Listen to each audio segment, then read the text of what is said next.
藏铁路这条天路，给藏羚羊留下了一条回家的路，也是我们这些在外漂泊的游子的一条回家的路。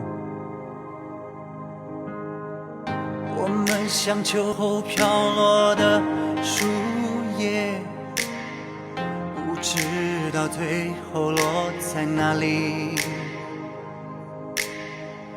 我们像被风吹动的金发，不知道何时才能停下。看着窗外不在的云霞，该背着行囊回到故里。我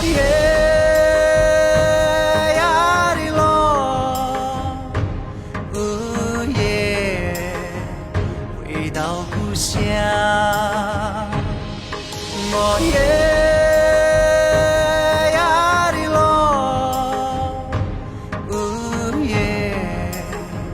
回到故乡，哦耶，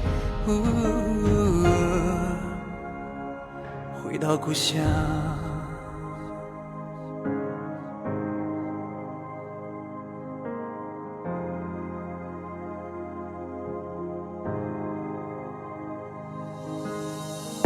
我们像散落夜空的星星，不知道何时才能相聚。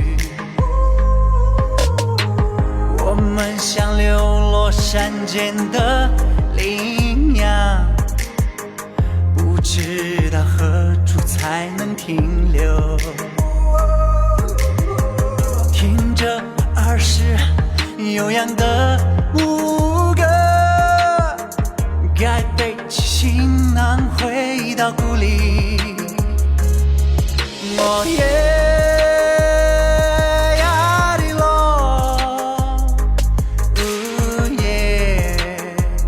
回到故乡，我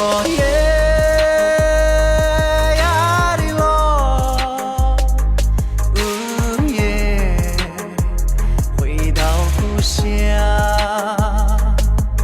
哦耶，